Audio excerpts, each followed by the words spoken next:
కేసీఆర్ పై ఘాటు వ్యాఖ్యలు చేశారు సీఎం రేవంత్ రెడ్డి. మామ అల్లులు కలిసి తెలంగాణను అమ్ముకున్నారని ఆరోపించారు. నాగార్జున సాగర్ ను జగన్ ఆక్రమించుకుంటే చేతులు కట్టుకుని కూర్చున్నారని ఆగ్రహం వ్యక్తం చేశారు. నీటి ప్రాజెక్టులపై చర్చకు రావాలని కేసీఆర్ కు సవాల్ విసిరారు సీఎం రేవంత్ రెడ్డి. పోలీసులు తుపాకులు వేసుకొని నాగార్జున సాగర్ డ్యామ్ మీదకి వచ్చి ప్రాజెక్టును హ్యాండ్ ఓవర్ చేసుకోరు.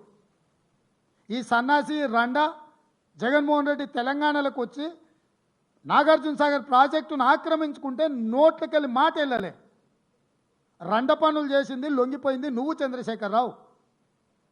నువ్వు రండగాడు కాబట్టి జగన్మోహన్ రెడ్డి వచ్చి నాగార్జున సాగర్ మీద తుపాకులు పెట్టి ప్రాజెక్టును హ్యాండ్ ఓవర్ చేసుకుండు. అదే కాంగ్రెస్ అధికారంలో ఉన్నప్పుడు వచ్చి చూడమను, ఇవాళ రమ్మను, వచ్చి నాగార్జున సాగర్ మీదకి రమ్మను జగన్మోహన్ రెడ్డిని. నువ్వు రండగాడివి, జగన్మోహన్ రెడ్డికి ప్రాజెక్టును తాకట్టు పెట్టి తుపాకులు తీసుకొని వచ్చి నాగార్జున సాగర్ డ్యామ్ను ఆక్రమించుకుంటే పల్లెత్తు మాట మాట్లాడలేదు. నువ్వు పోయి కేంద్ర ప్రభుత్వానికి ప్రాజెక్టులను హ్యాండ్ ఓవర్ చేయడానికి నిధులను కేటాయించినోడు. నువ్వు వచ్చి మమ్మల్ని బదనాం చేస్తావా? మా మీద మాట్లాడతావా?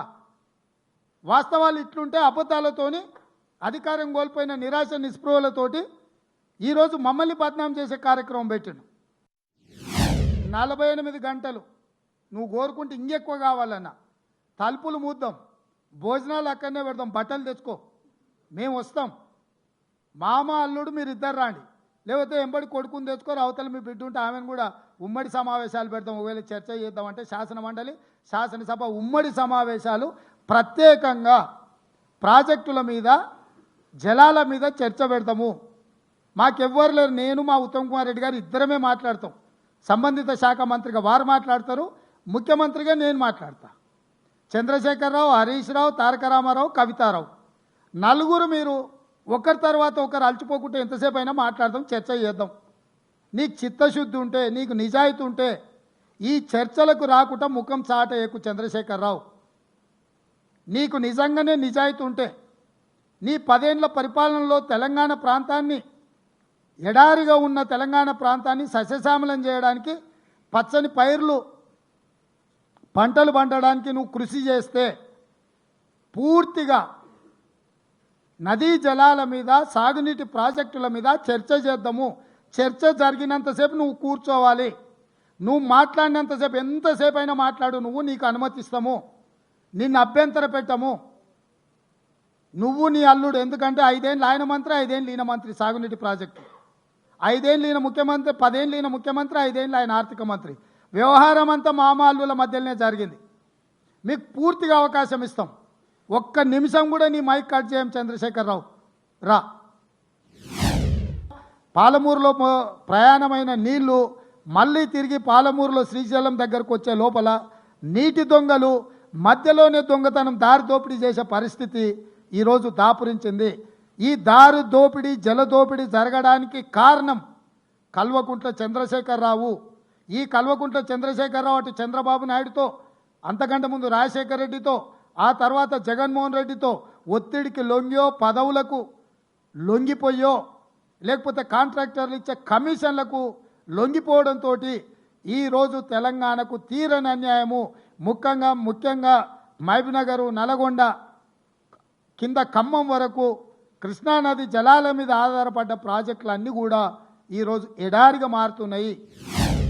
పోతిరెడ్డిపాడు కానీ, తెలుగు గంగ కానీ ఒకటి 15 టీఎంసీలు ఒక ప్రాజెక్టుకు, అదేవిధంగా చెన్నైకి నీళ్లు పంపించే తెలుగు గంగ ప్రాజెక్టుకు 17 టీఎంసీలు, 19 టీఎంసీలు మొత్తం కలిపి కేవలము కృష్ణానది జలాల నుంచి శ్రీశైలం ప్రాంతం నుంచి వాడుకోవడానికి కేటాయించింది 34 టీఎంసీలే. 11,000 క్యూసెక్స్తోని ఉన్న పోతిరెడ్డిపాడును పెద్దగా చేయడానికి నిర్ణయం తీసుకున్నప్పుడు నాయన నరసింహారెడ్డి గారు, హరీష్ రావు గారు, ఆనాటి చంద్రశేఖర్ గారు, విజయరామారావు గారు, కెప్టెన్ లక్ష్మీకాంతరావు గారు వీళ్ళందరూ కూడా మంత్రివర్గంలో ఉన్నప్పుడే రాజశేఖర్ రెడ్డి గారు రాయలసీమకు 11,000 క్యూసెక్స్ నుంచి 44,000 క్యూసెక్లకు పోతిరెడ్డిపాడు పొక్కను పెద్దది చేసి నీళ్లు తీసుకుపోయే నిర్ణయం జరిగినప్పుడు రాష్ట్రంలో వీళ్ళు మంత్రులు, కేంద్రంలో కేసీఆర్ మంత్రి. ఈరోజు కాంగ్రెస్ పార్టీ తెలంగాణ నాయకులను దోషులుగా ఆరోపణ చేస్తున్న చంద్రశేఖరరావు నీ గత చరిత్ర ఒక్కసారి వెనక్కి తిరిగి చూసుకో. పోతిరెడ్డిపాడు ద్వారా అత్యధికంగా నీళ్లు తరలించుకెళ్లాలని నిర్ణయం జరిగినప్పుడు ఆనాటి నీ సహచరుడు నాయన్ నరసింహారెడ్డి గారే కడప జిల్లా ఇన్ఛార్జ్ మంత్రి, నీ అల్లుడు ఆనాటి మంత్రివర్గంలో మంత్రులు, మీరు ఆనాడు పదవులకు ఆశపడి పెదవులు మూసుకొని రాజశేఖర రెడ్డి గారి దగ్గర లొంగిపోయి తొత్తులుగా ఉండి ఆనాడు పోతిరెడ్డిపాడు పొక్క పెద్ద చేసినప్పుడు కొట్లాడింది కీర్తిశేషులు పి జనార్దన్ రెడ్డి మరి శశిధర్ రెడ్డి. 34 ఫీట్ లెవెల్లో నీటి నిల్వ ఉంచాలి అని అంటే 797 ఫీట్ల దగ్గర, అంటే బురద కూడా తరలించకపోవడానికి రాయలసీమ లిఫ్ట్ ఇరిగేషన్కు మే 5, 2020 నాడు జీవో నెంబర్ 203 విడుదల జరిగింది. జగన్మోహన్ రెడ్డి గారు ఆంధ్రప్రదేశ్ ముఖ్యమంత్రిగా ఈ కార్యక్రమాలు చేపట్టిండు.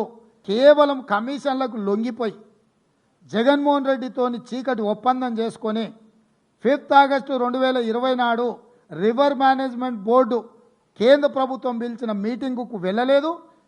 మీటింగులో రాయలసీమ లిఫ్ట్ మీద అభ్యంతరం పెట్టలేదు. అందుకే 10 ఆగస్టు 2020 నాడు టెండర్లు తెరిచిండ్రు. టెండర్లు ఒప్పందాలు జరిగినాయి. రాయలసీమ లిఫ్ట్ 8 టీఎంసీలు తరలించకపోవడానికి పనులు పూర్తి అవ్వే పరిస్థితి వచ్చింది. రాయలసీమ లిఫ్ట్ ఈరోజు అక్కడ పునాది రాయబడి పూర్తి కావడానికి కేసీఆర్ ధనదాహము, కేసీఆరే ఈ రాయలసీమ లిఫ్ట్ నుంచి కృష్ణానది జలాలను తరలించకపోవడానికి